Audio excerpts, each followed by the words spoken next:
by Junior Chamber International Ottawa, JCI Ottawa, celebrating the Black History Month. And we have a great speaker from World Skills, the director, Magdalene Kuhlman. I would like to welcome the JCI past national president, Yvette, and also current JCI Canada president, Ibrahim, to the stage. Guys, if you are interested in continuing and listening, please stay here. Otherwise, I will see you in 2 weeks' time on March 10th. Thank you. Thank you so much, dear Ranjith, and good evening, everyone. It was nice to see some of your faces coming to the table of JCI Canada.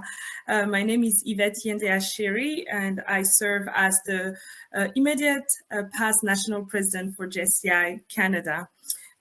Before we start this session, I would like to acknowledge that the land I am seated in, here in Ottawa, is the land of the Algonquin Territory, Ottawa. It's built on unceded Algonquin Anishinaabe territory. The peoples of the Algonquin Anishinaabe nation have lived on this territory for millennia. So I would like to introduce you at this time to the local president for JCI Ottawa. He will let us know a bit more about our evening today. Thank you, Yvette, for starting this presentation. Good evening, everyone. Bonsoir tout le monde. My name is Ibrahim Diomande. I'm the current JCI Ottawa local president. And I'm going to talk a little bit about JCI, what is Junior Chamber International. It's a 107 years old organization led by young people from the age of 18 years old to 40 years old. Those people coming from all the corners of the world, but they are together for a changing world. JCI fosters on creating opportunity to develop the leadership of its members and also to mentor someone in that need. To do that, we have different kind of activities that will allow members to interact with each other and the way that they couldn't do in their real life. And those members will learn and develop new skills and abilities to build a solid network and take advantage of it. In JCI, there's no limit in achieving our goals. There's real opportunities to practice everything that we learn. This year, JCI Ottawa took the responsibility to be the voice speaker of Black leaders of our community. And many will be invited during this month of February. We have already invited 2, and this is our first speaker in the month of Black history. We invite them to share their experience and also to share how they overcame all the difficulties related to the unique obstacles that Black people encounter in order to create and to maintain a better world. So I will right now leave the floor to Yvette so that she can present our speaker of the day. Thank you so much. Merci beaucoup, cher président local Ibrahim Diomande. Thank you, dear local president Ibrahim Diomande. Well, I am very, very excited to introduce our guest speaker today. She's an amazing mentor, an amazing person, human being, also a friend and a great supporter of JCI Ottawa. Magdalene Kuhlman is the Senior Program Director at World Skills Employment and has over 17 years of experience working in the settlement sector in Ottawa, with a focus on employment and economic integration. She has initiated and led several private and public partnerships to create opportunities to bridge newcomers to employment, such as through mentorships and the design of training programs that address the barrier faced by newcomers. She leads the initiative empowering visible minority newcomer women to succeed in the Canadian labor market. This initiative is part of a national visible minority newcomer women pilot project, which is a 3-year project funded by Immigration, Refugees, Citizenship Canada and managed by the Social Research and Development Corporation. The objective of this program is to strengthen professional and career progression for visible minority women and reduce discrimination based on race and gender. Magdalene has been recognized for her leadership skills in Ottawa on International Women's Day in 2020. She was awarded as a Community Pillar award by Femmes Remarquables Ottawa Distinguished Women. And in 2009, she received a Community Leaders Award by Immigrant Women's Services. She's also served as the Vice Chair and Chair of the Board for Immigrant Women's Services in 2013. And in addition to that, she's also the owner and founder of Mags Management and Consulting Ltd, which provides training, facilitation, and leadership services in a wide variety of areas.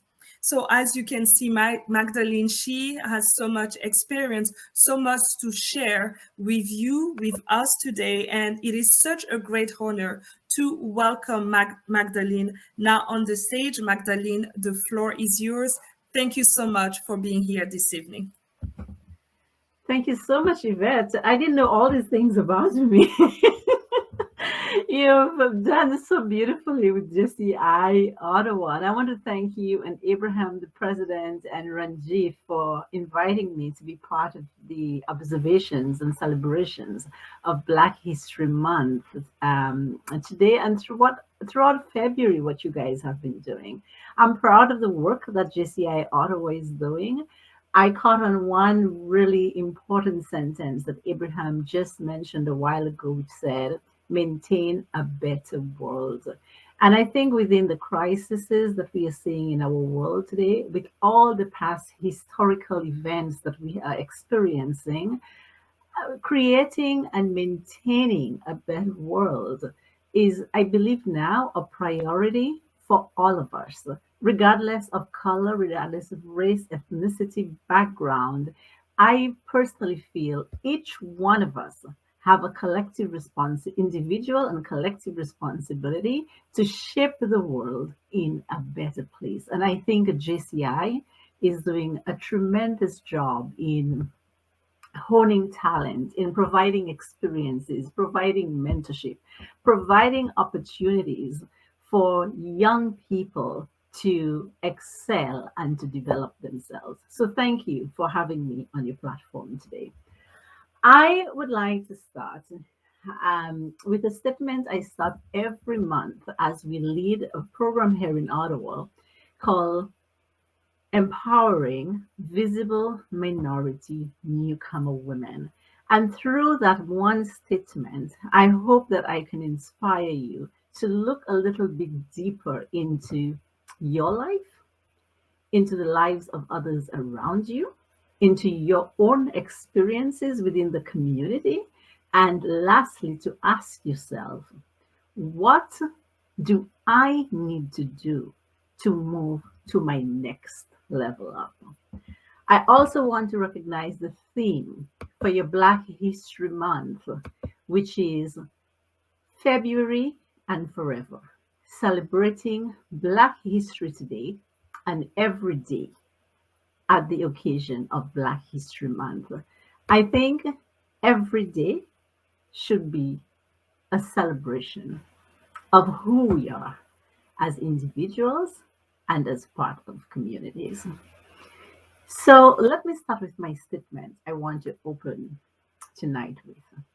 This is a statement by Kamala Harris, who is now the Vice President of the United States of America, first Black Vice President, and also has had the opportunity to be the first president for one day in the US. And she said, everyone's perspectives of themselves and others is based on the limitation of the exposure. I'm going to repeat this again and put it in the chat box. Everyone's perspective of themselves and others is based on the limitation of the exposure.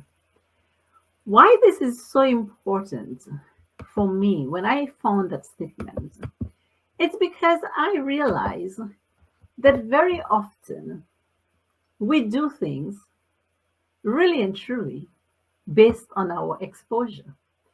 And if we do not move ourselves out of the space of where that experience and that exposure is limited, there's a very high chance that we are going to miss many opportunities in our lives.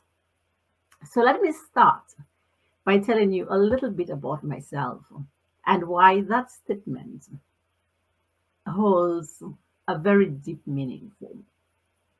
So I came into Canada in 2003. My situation was not an easy one. At that time, I had a very serious domestic violence issue in my life. I never thought it would have happened to me, but it did.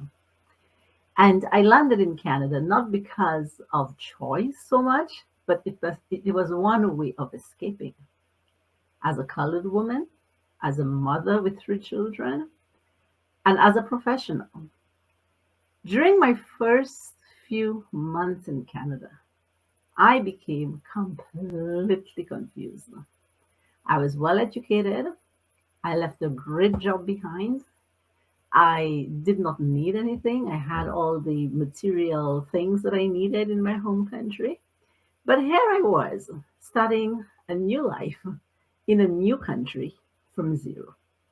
I arrived in Canada with a passport, the wrong suitcase of clothes, and $200. I was homeless a day after.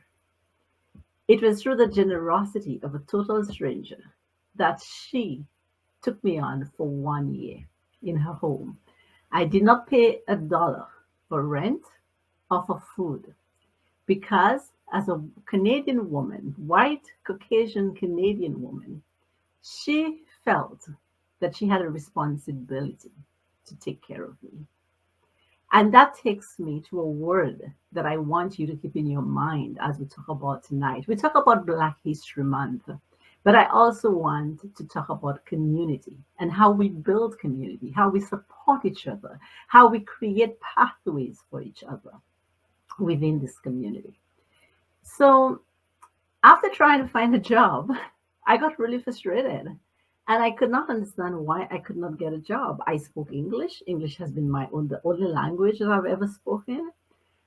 And after trying and being rejected and not getting anywhere, not with any application, nothing, I remember getting home and I said to the lady I lived with, I said to her, you know what?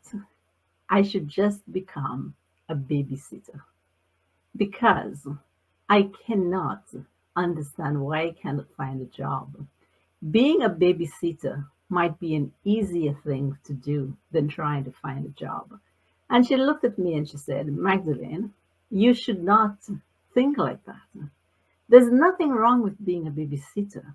But after all, you have so much experience and so much education. Why are you going to become a babysitter? She said, some people can do that and it's okay, but not you. And I cried and I said to her, I don't understand the system. It's confusing. That night, she introduced me to a friend of hers. And take note of how I'm going to talk about networking here.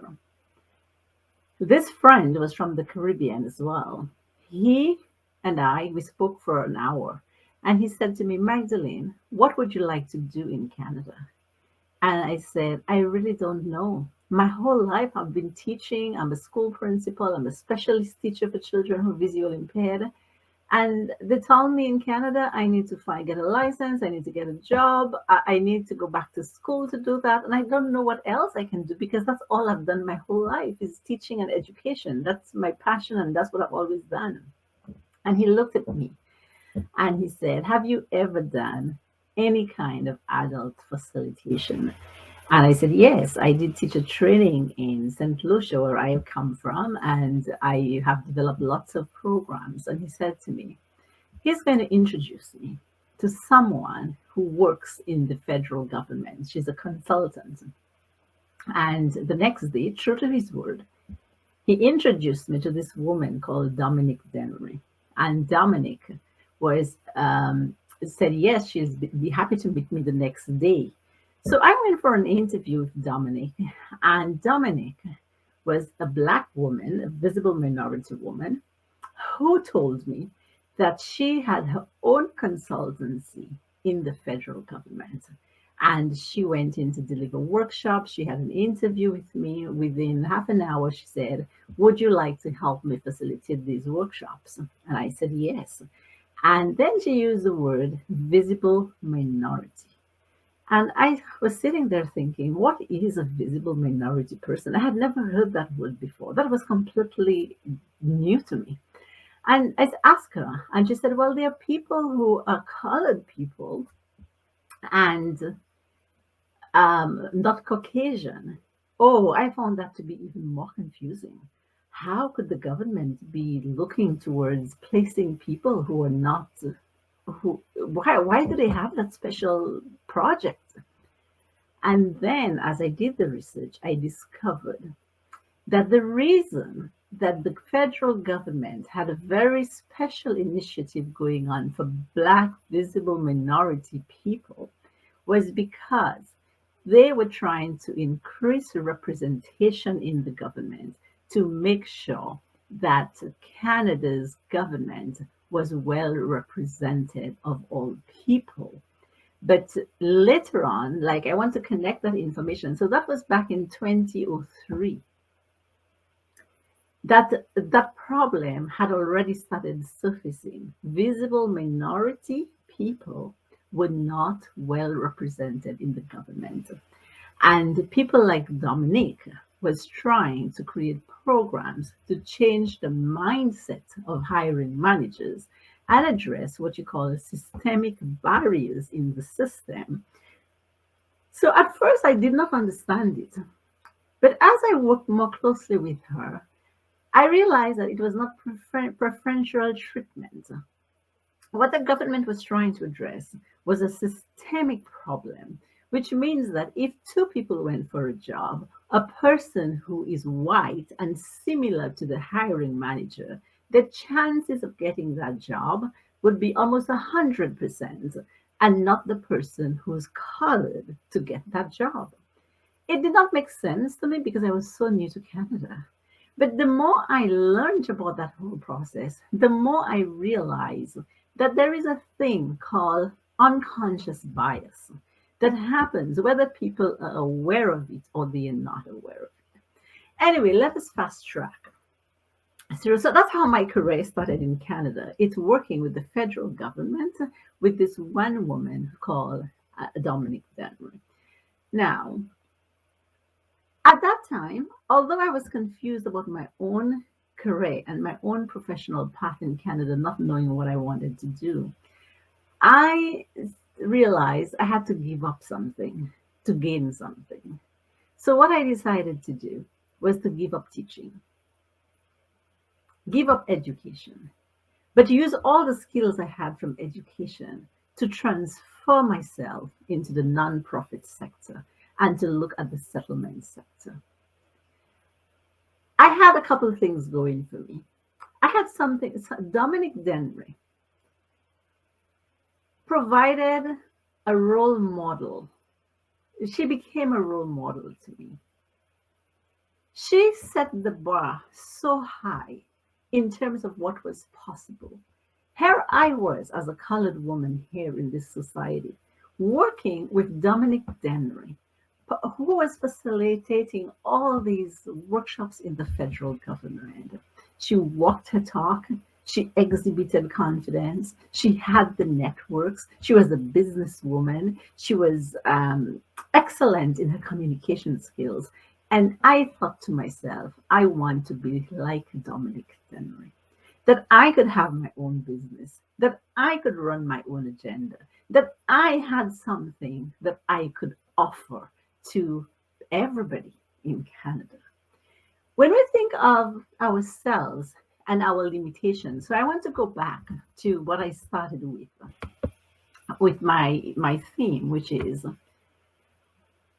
everyone's perspective of themselves and others is based on the limitation of the exposure. I could have become a babysitter in Canada had this one woman not told me, Magdalene, you can do more than that. Let me introduce you to somebody. If my friend Franklin did not say to me, Magdalene, you can be an adult facilitator, I will introduce you to Dominic. I might have been a babysitter if that had not happened. That one word facilitator changed my life. I did not know how to call my career. I did not know how to move myself to the next step. I did not know how to move away from teaching. Well, what is it? Like, if I can't teach, what else can I do? One word opened up an entire new door for me. I would not be here speaking with you today if I had not, Dominic Dennery did not give me the opportunity to work with her in the federal government. And if she had not role modeled for me really extraordinary and exemplary behavior, that I was so inspired by her, I wanted to be like her. I wanted to have the things that she had. I wanted to serve people in the way that she did it, because she did it with so much passion and so much depth. So my limitations changed because I was exposed to something which was more powerful and more that consciously created a new pathway for me. Since then, my career has progressed in Canada. I am now a director at World Skills Employment Center. For the last 17 years, I have worked with newcomers. I have created many, many programs. I have trained many frontline staff. I have been very creative in what it is I'm bringing forward to the organization. But the one program that I'm working on now, which I want to talk to you about because we are celebrating Black History Month, it is the Empowering Visible Minority Newcomer Women. So back in 2003, I told you, the government was trying to address this issue in the government by educating managers about removing systemic discrimination biases to considering hiring more visible minority women. In 2019, Statistics Canada proved through research that visible minority women were behind in the labor market by as much as 9%. That is startling. They were behind in all areas of employment, from access to employment to promotion in employment, compared to all other groups, compared to Caucasian, compared to all other youth, Indigenous, to all other people. Visible minority women were furthest behind in the market. That concerned me. And so we decided, World Skills decided to partner with IRCC and SRDC, which is another research company, in addressing this issue. So today we are running a program in Ottawa specifically for visible minority newcomer women to help address that issue. And through interventions that we are providing to the women, we in December had a 74% success rate. And some of these women are moving on to fantastic jobs, really great jobs. And they are doing this within a very short time. In some cases, in less than 3 months. They come to us without a job. Less than 3 months. 50% of them get a job. 73% get their work within 6 months. Why that transition time is so important? Traditionally, newcomers and newcomer women, visible minority, has taken 5 to 10 years to get settled. As Black people, as colored, as immigrants, this is something that we all need to pay attention to, because If it will take you 10 years for you to organize yourself towards stability in Canada, do you know what's going to happen? Chances are we are going to sink into poverty. Chances are our children will not be able to have some of the opportunities and the privileges that they have. Lack of stability in our work, in our finances, in our relationships, in our home, in our communities, this lack of stability creates a lot of other problems. When mothers are stressed, it affects children, it affects relationships. When a person is not employed, it affects their mental health. It affects the way that they carry themselves and they see themselves in the world. And as a woman, first of all, I want to say I'm a woman. So one of the things that have always confused people with me, people have asked me, are you Black or are you Indian? And sometimes I say, I don't even know what I am. I'm an Indian person who was born in the Caribbean, but I grew up mostly with Black people. I associate myself more as a Black person, I think, than as an Indian person. And then I have 3 Black children.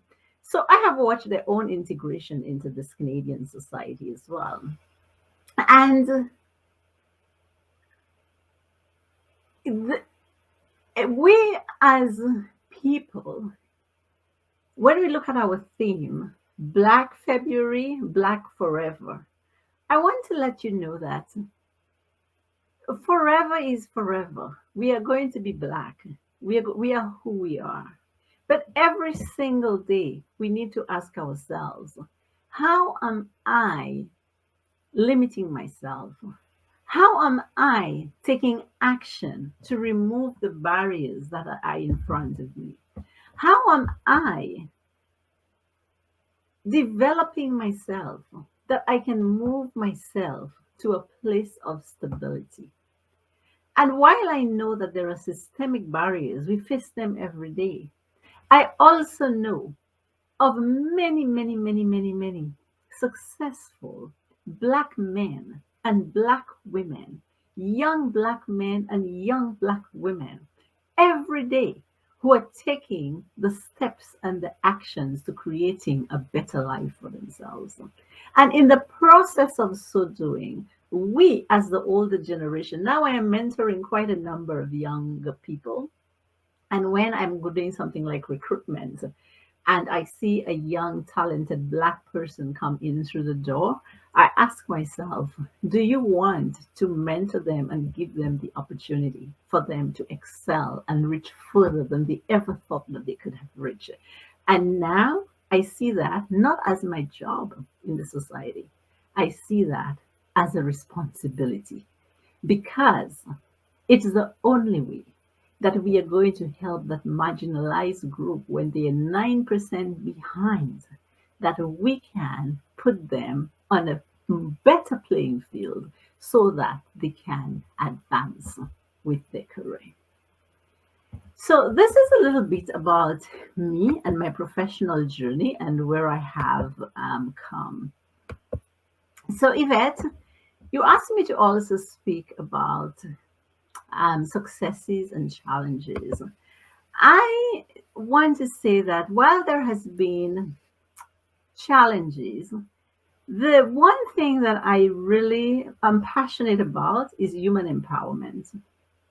That I am responsible for myself.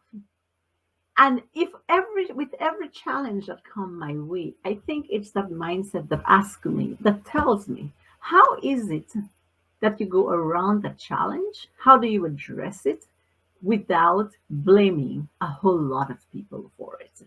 Because if I can take responsibility for it, then that kind of opens the door a little bit. But the minute that I stay in the space where I say, this challenge was because of this person, it was because of that circumstance, and I understand all these things are there, but I ask myself the bigger question, Magdalene, how are you going to move forward? What do you need to accept? What do you need to forgive? What do you need to address? Do you need to have a conversation? What do you need to write in your journal to put that aside? And what is the action you need to take to move yourself forward? Okay, Yvette, how am I doing for time? Do we want time for questions and answers, or do? Yes, I think you're doing great. Okay. If you would like to wrap up, and I can just listen to you until because what you are sharing with us this evening is so important. So as soon as you wrap up, we will take some questions and interact a bit with the audience. For sure. Thank you, Yvette. So in my wrap up, I want to talk just a couple of minutes about the theme again. February and forever, celebrating Black History today and every day at the occasion of Black History Month. Talk a little bit about Kamala Harris. I'm also a student, by the way. I'm doing a master's degree in migration and diaspora studies. And as part of my my journey, I did a research on Black Latin American people in the US. And I want to leave this as a message for you. We think of how Kamala Harris got to be vice president of the US. And one, it was not an overnight success. My research showed that over the last 3 decades, much research has gone into the Latin American community and shows you where the Latin American community has combined forces with the Black community to fight to go for the same agenda. And every research that they did proved one point, that the Latin American community and the Black community, they need to work together to get political mileage. That when we do not have enough, until we have enough Black colored people in places where the decisions are being made, we are not going to advance the agenda of Black people as much as we should. So while we saw Kamala Harris as the superstar, like she's the front of this election, I want you to think that these things did not happen overnight. There were 3 decades of work before her, and tons of other women and men who fought for having voices in places, who sought for building community. And when I see the work like Yvette is doing, like how she has put herself out to represent herself in a political space, how Ranjith is putting himself out through what he's doing by building networks, building community, doing the coffee with Ranjith. When I think of other young Black people here who are trying to build these networks, I want to let you know that these are important, very important conversations, because we cannot advance the agenda towards greater equality, less discrimination, greater voices for what we believe in, greater access, if we do not step outside of our comfort zone and get ourselves on the political spaces where decisions are being made, and we are the ears, the eyes, the heart, the soul representing our community. So with this, Yvette, I'm going to wrap up here and open the floor for questions.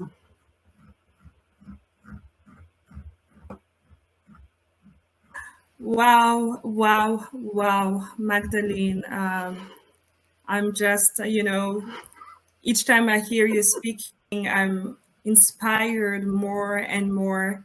You are such a wonderful person, such a great mentor. The things that you shared with us today, I think it's so keen with our audience, because the majority, I believe, are immigrant newcomers in this in Canada, and how wonderful to have someone like you sharing your experience, sharing your story, and how you overcame your challenges and to become the person you are today. And there's something that definitely I will go back with today. It's what you shared at the beginning. Everyone's perspective of themselves and others is based on the limitation of their exposure. This is so important indeed. And again, you said that we are all responsible to shape our world to a better place. So there's so much that you shared, Magdalene. I would like to ask you, before I leave the floor to our audience, what is the advice that you will give to someone who has nobody beside them, someone who is alone, who doesn't have that chance or opportunity you got, like Dominic, who was there to guide you into doing the job that you started to do? What is the advice that you can give to someone like that? Find that somebody, and that somebody is there waiting for you. And you can find that somebody in so many different ways. I want to say, Yvette, everything begins with the mindset as well. If you are alone, connect with me. I'm going to put my email address in there for you. I'm going to see how I can help you, because there's no need for anyone in this society to be alone. Secondly, ask for what you need. With the workshop, with the women's program that we have, Yvette, every month we see a whole group of women who come through the program. And I say, ask them, what is it you need from us? How can we help you? And they said to me, oh, we are here by myself. We don't really have any networks. You know what? By the time they finish the program, they have over 20 and 30 and 50 and 60 networks, because we are creating an environment for them to network with each other. So for anyone who does not have, and we provide mentorship, by the way, we provide, we connect them with employers, we connect them with a whole lot of external networks. So if you are alone here, also connect with World Skills Employment Center, connect with me, connect with community groups. And don't be afraid to ask for what you need. Tell people, say, Magdalene, I need a mentor. I'm trying to find a person in this and that and that. I've mentored many, many, many people. I've connected many, many, many people's jobs. And sometimes it only just takes one connection to happen. So you don't have to do it alone. Reach out to the community people to help you. It is so true what you are saying. Oftentimes, I meet when I meet newcomers or immigrants in the country, the first thing that they will say is, "But I don't know anybody," and we start knowing people only when we start connecting, when we start going out there, when we start saying, hey, hi, my name is Yvette or Magdalene. This is what I like to do. And then you get the connections. So thank you for those words of wisdom that you are sharing with us. I will open the floor to any one of you here who has any question. Please open your microphone or raise your hand first, I believe, so that our IT can see you and help you be on the stage. So the floor is yours. Magdalene is here to answer.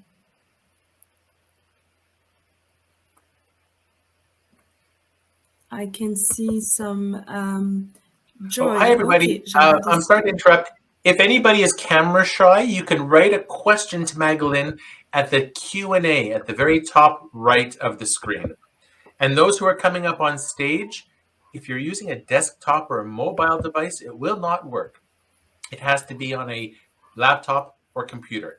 Mercy, over to you. Hi, thank you so much. It's so refreshing listening to you, Magdalene.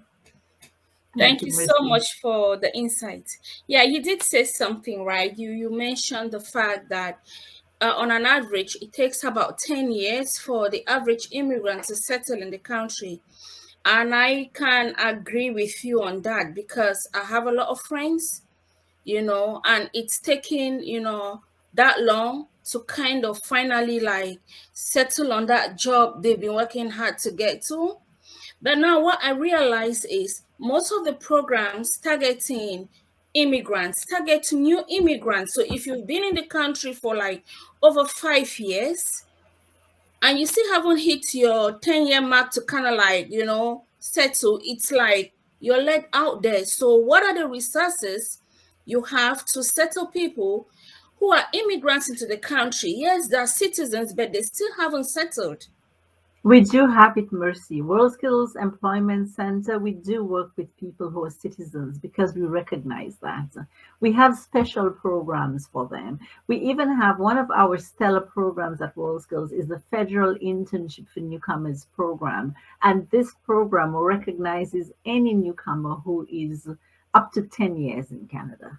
And the reason, at first, they wanted to do it only 5 years, and it's exactly what you said there is exactly what we fought for. We said there are many newcomers who are coming here. They take 5 years for them to get themselves organized, so we should still open that door for them. And we are getting people every year. We have this competition running now. If anyone is interested in working for the federal government, they can apply to that competition. We have services at World Skills which will help you organize yourself and your job search. We have a whole lot of employees. Right now, we have more jobs than we can manage. So if it's work you are looking for, if it's a better job you're looking for, connect with us. There is services for you. There are services for you. Thank you so much. I'll be bringing in a bunch of women. Bring them in. There's services that they can access, and my email address is in the chat box if you want to connect with me directly. Thank you so much. I'm definitely gonna be doing that. Thank you. You're welcome. Hi, Magdalene. Hi, Nina. I'm so blessed to hear you today because I feel like you're so knowledgeable, and I want to thank you first of all and commend you on the fact that you're taking part of an organization that helps out first comers and immigrant, and especially women, and especially Black women, because I come from a mother that she had a highly good job back home. Um, in the government, and coming here, she had to restart everything, and she was in crisis. I've seen my mother cry numerous times because, well, I was young, so I didn't really understand, but growing up now, I can understand the struggles. She had to go through counseling and stuff like that. And so I wanted to know, like I work in an environment where we have a lot of like newcomers, like at a college, and our college we have a lot of adults. We have a lot of adults that already had a career back home and came here and had to restart again all over. And I work in a French college, so I guess my question is your organization bilingual? Like, can I bring forth some newcomers and immigrants, sorry, that speak French? And also, is it only limited on newcom like do they only have to have a Canadian status in order to like have in order to take part in the organization, like if they're looking for jobs and stuff, like because we have like students from different demographic as well, but majority are like newcomers, immigrants, and international students. So I just want to know, just so I can like And we serve all, okay, perfect. We actually work with another organization called CISOC, which is a francophone serving organization. We work in partnership with them, but we also have a francophone aspect to our program. And we work with international students, and we also work with people who are convention refugees and people like who have a work permit. You just must have some kind of a legal status here in Canada. Okay. Okay, so feel free to connect us with all of them and refer them. Sometimes I think a lot of people are just not aware that we exist. Yeah. And like the Mercy before, she said, if you're a Canadian citizen, they can't access. And that's not true. There are services. So sometimes we have the wrong information to begin with. Okay, perfect. Thank you. I will be bringing you guys a lot of people because I feel like it's a lot. I feel like it's a cross that I wear every day, like just I guess based on like the experience I've had with my mom. Like I love serving my community, and I really thank you for being in this platform. Yeah, and people like in your mom's time, and that is one of the things, we have worked hard. I personally have invested a lot of time. I did some research, okay, and listen well to this, everybody on the call. When I first arrived in Canada, and there is something called the immigration transition penalty, which is what your mom suffered from. And what it is, it's a penalty that really impacts you for 10 years. So a professional coming from your home country, it would take you 10 years for you to be at the same level with a Canadian born person. But you see that 10-year transition, it's 10-year loss of finance, it's 10-year loss of retirement planning, it's 10-year loss of seniority and supervisory place that you were. It's 10 years lost really and truly from stability in your life. So what my work in particular I'm doing is making sure we are providing services and programs that reduce that transition penalty. So today, through the women's program, we're seeing women getting jobs within 3 months, within a week. Last week, we had a woman who got a job within 1 week. She got the job through our program. So if a woman can come, a newcomer can get their first job in a short time and gain that stability, they are going to reduce that transition penalty and they're going to gain stability. Without stability, it's only problems. The problems become overbearing. Okay, so to connect with me, I'm happy to support Thank you. you so much. You're welcome. Okay. Magdalene, thank you so much for coming at this JCI event. Let me just take this opportunity to introduce myself. I am the Vice President for JCI Ottawa. I'm not sure whether we connected through LinkedIn. I will definitely send you a connection request. I'm also working for an IT company here in Ottawa. I'm the account manager. We are Canada's largest e-waste recycling company. So we try to help businesses handle their e-waste. Also, I am also a mortgage agent, just, for real estate investment or anything like that. I try to help as many people as I can. Mm-hmm. Magdalene, the question that I have in my mind was, I see a lot of people coming to me and saying, hey, Sijo, I went to this, I have a lot of experience back from my home country, but I get turned around by employers saying we don't have Canadian experience. Because you are part of WorldSkills, do you think, because you've been in Canada for quite a long time, do you think, and you have been dealing with a lot of people in and around, do you think, is it making an impact to people that they don't have a Canadian experience, and should employers turn them away for jobs? Maybe for specific government jobs, maybe a Canadian experience might be, but do you think it is a requirement or turn around for Canadian experience? Is that, No, Sijo. So let me put that into perspective. Again, Yeah. Sometimes we have been told things that are not true, and we continue holding on to those things. So first of all, it's illegal for any employer to turn away a newcomer because of lack of Canadian experience. And there is a bill but that was passed in Canada in legislation that made that very clear, that Canadian work experience is not a reason to turn away a newcomer. So if any employer turned you away because you did not have Canadian experience, first, I would be surprised. And secondly, they can be tasked and taken to court for that. So I don't think that they will explicitly say that.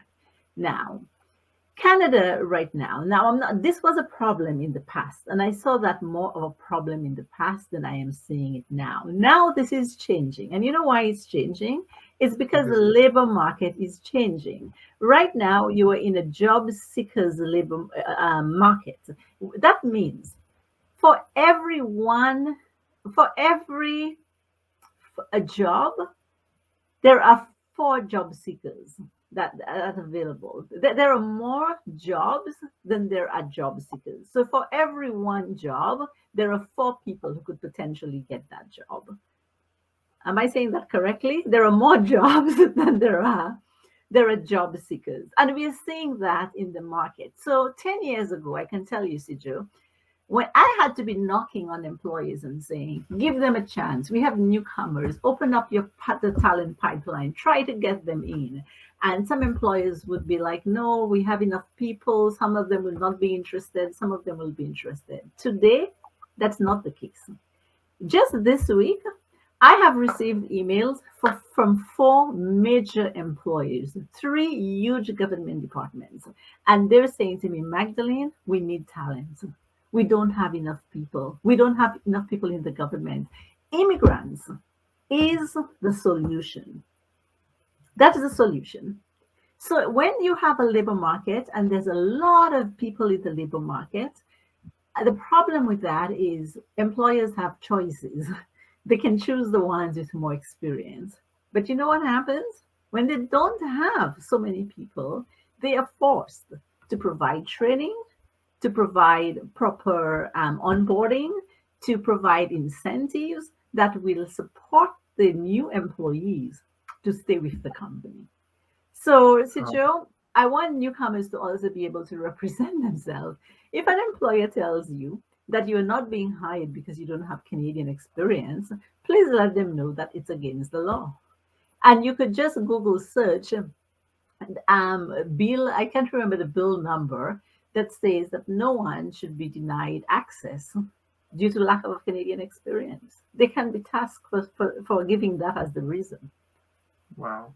They won't give it in writing, I guess, but it is something which is concerning. And also, just to add on to what I had a question was, I recently just encountered a guy whom I was being told, who is a doctor, who was a doctor in Saudi Arabia.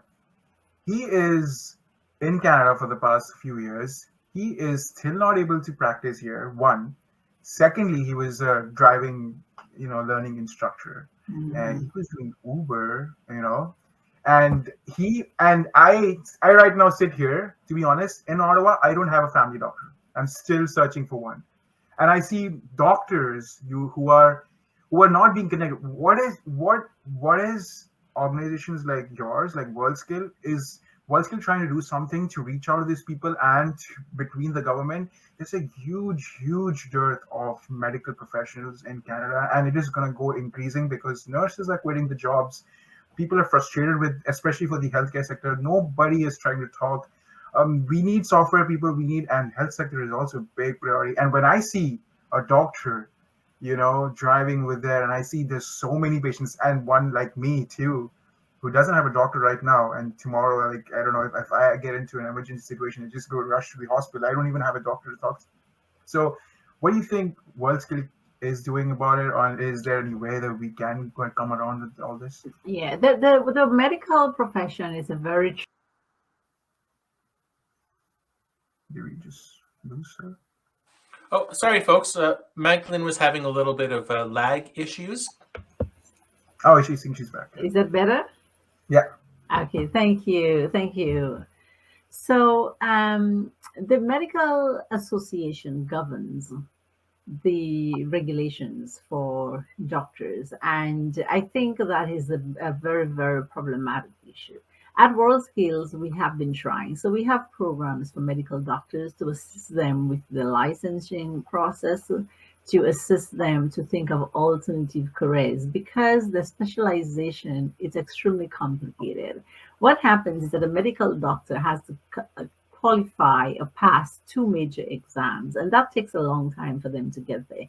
And then there's a third problem that they need to find. When they pass those exams, they need to find residency, and they must also do that within a very short time when they still have fresh experience.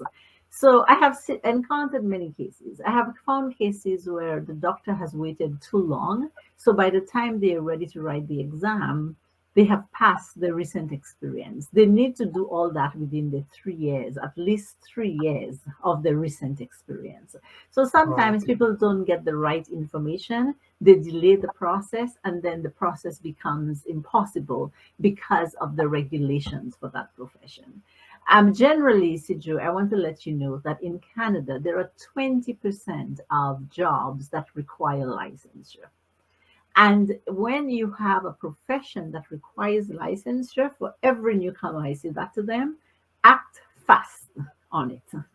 Because the longer you wait to get through that licensure process, the more difficult it becomes for you. So that's the situation with medical doctors. We have alternative career pathways for them. We have had a few who have been successful in getting to have the license and to be practicing. But for the majority of them, it's a very complicated process. And I believe it's the Medical Association of Canada more than the government, because that's not regulated by the government. It's regulated by the association. They have to remove some things to address especially this situation with healthcare in Canada. No, absolutely. I would love to send anyone who is having such kind of a trouble with your doors. I'm pretty sure WorldSkill is doing an amazing job right now. I really congratulate what you're doing for the community of Ottawa and giving us this time. Again, let me know if there's something I can be helpful for. Yeah, thank you so much, Magdalene. For sure, Shiju. Thank you so much. Thank you.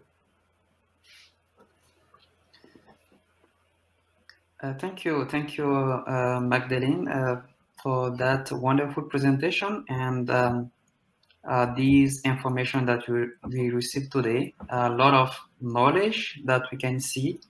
And my question here, Sijo has a little bit touched it. I had a few notes here from you. You said that we need to get off of from our comfort zone. And also to make some changes, we need to be close to the political, world. And right now, I can see two issues that we all know that there has been issue on the representation of Black people in some kind of jobs. We have seen that it was difficult in the past year for racialized people, from immigrants, to get jobs at the beginning of their life in Canada. Now that issue has been a little bit sorted out, but I can see that the job that they're getting, it's the entry jobs. So we don't see a lot of representation at the managerial level, at the senior managerial level, at the executive level, and also at the political level. So what are the advice that we can give to those immigrant people to, who are not only looking for just a job, but they are looking for a specific kind of job, that like those kind of jobs, managerial, senior manager, executive, or even on the political board. Okay, so I'll tell you a little secret. In the last year, I have seen so many women coming from our program actually get into the managerial level jobs. And you know what's supporting them to do it?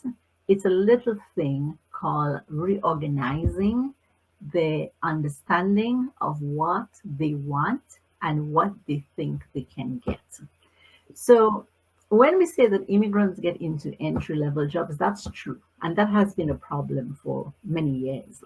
But I'm also seeing, because I work on the ground, there has been a shift in that.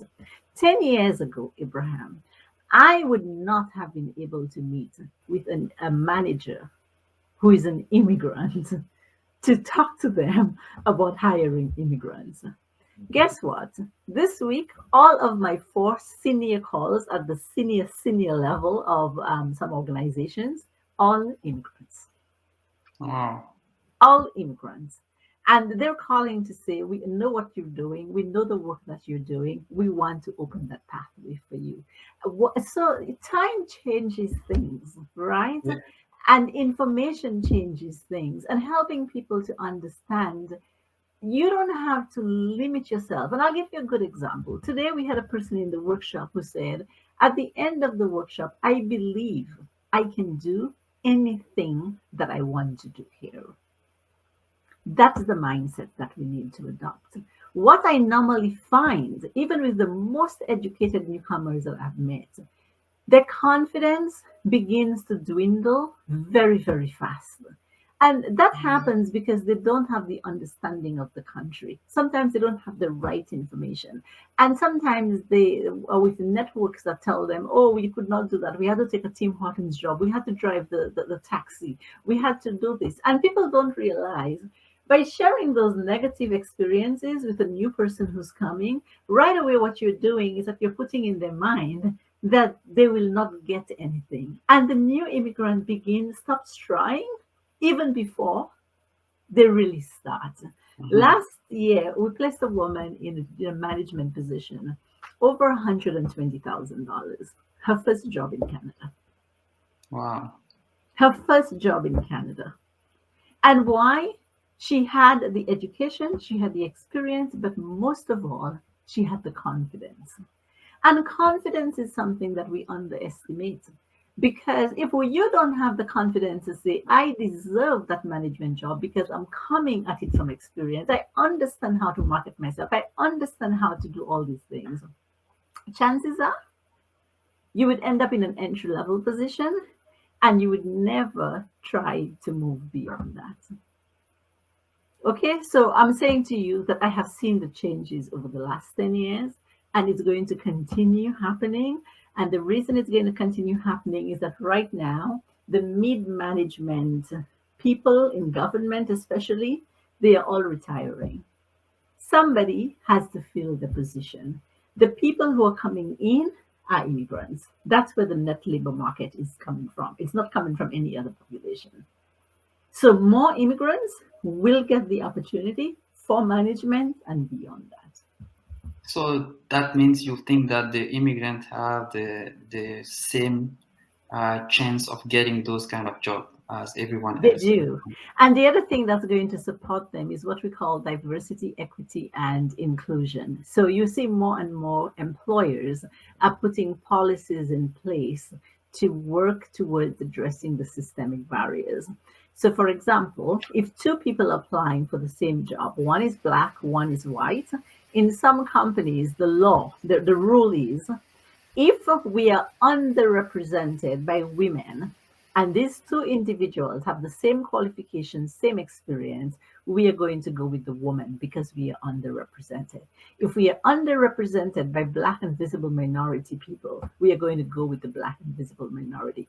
And it's not to put anything down. What it's doing, it's creating equity and more equal opportunity, because organizations are realizing that diversity matters, Yes. equity matters, inclusion matters, because Canada also has what you call the Multiculturalism Act, which is another whole session I would love to have with your audience, Yvette and Abraham, because a lot of us don't understand that that Multiculturalism Act gives every newcomer a firm foundation to stand on, because the government of Canada, in that act, it says to them, they have the right, as everybody else, to be able to access the opportunities that are available to them, practice their culture, their beliefs, their language. That Multiculturalism Act is a very powerful piece of legislation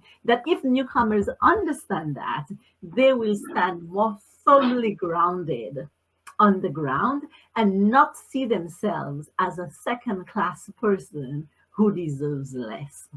Yes. Because I think that thing is affecting us. We think because we come to Canada, oh, we don't deserve it, or we should start at entry level, or we should start.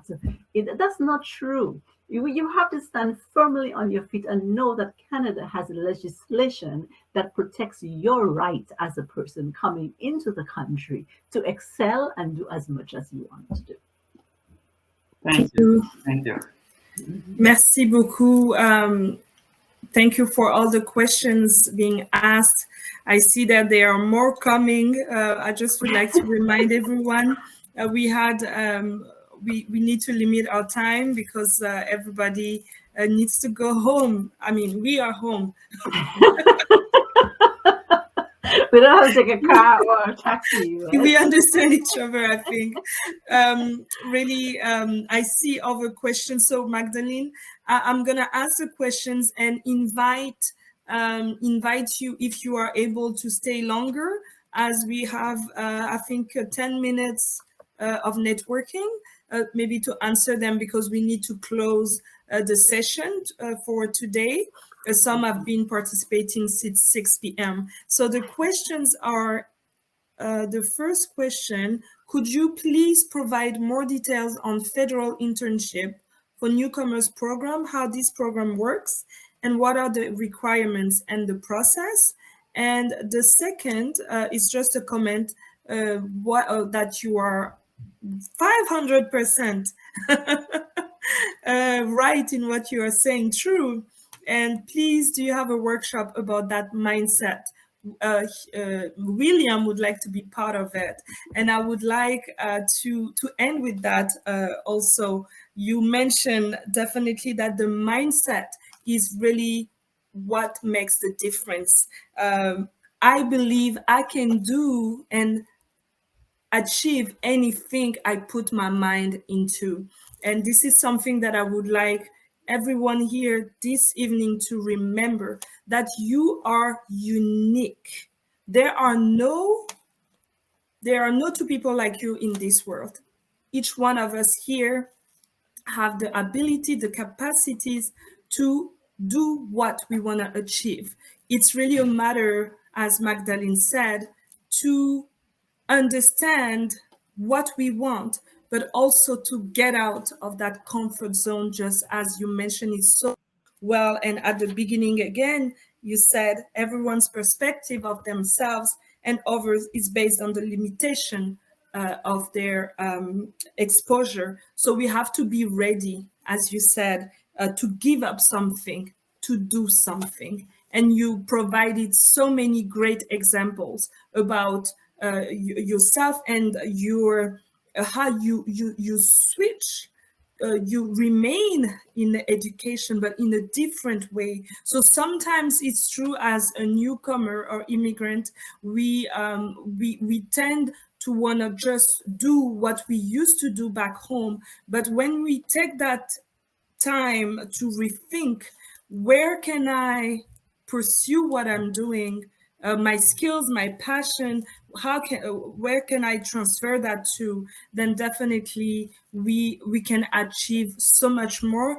Magdalene, you shared so much with us, and this is something in JCI that we definitely think that it is our responsibility to shape our world to a better place. It is also our duty to lead. And when we see the need, we have to act, to take the action, and to create the positive change around us, for us, but also for the people around us. And it only takes one person. It only takes one person. Oftentimes we think, oh, I would like to change this and that. And we oftentimes see just, the big crowd, but one person's life that is changed can change 10,000 others' lives, because it's like a domino, right? You impact one person and that person is going to impact another one and another one. So Magdalene, there's so much to say, but we are grateful. Thank you. Merci beaucoup for the time you took today, for the knowledge share, for your experience, and all the advice that you provided. For those who have more questions, I believe Magdalene, she left her email address on the chat. Feel free to contact her, connect. That is the meaning of this event, to connect as well. Coffee with Ranjith, we connected, and we couldn't end this session without thanking so much eSAX, Jarrod Goldsmith, for this platform that we are using for the second time at JCI. We are so grateful, Jarrod Goldsmith. Thank you so much. Merci to all our audience, to all of you participants. We're having our last Black History Month series, Ottawa Talks with Leaders, tomorrow with our very own past local president 2019, I believe, who's now the city councillor for Plateau Gatineau, Bettina Belizaire. So you are welcome to join tomorrow if you would like, and let's stay connected. Merci beaucoup. And you can remain in the platform to network for at least another 10 minutes, I believe. Merci. Thank you so much, Yvette. Magdalene, thank you so much for sharing such great knowledge and wisdom to help other people in our community. Now, folks, as Yvette mentioned, we are going to go back to the networking for another about 15 minutes. You're welcome to stay. Don't forget to please make sure your camera and microphone is on. And then remember that you're only talking to people in the same room as you. So if you're sitting alone by yourself, you're wondering where everybody is, you need to double click into someone else's table. The little white seats are empty seats. Thank you so much, everybody. It's been a pleasure.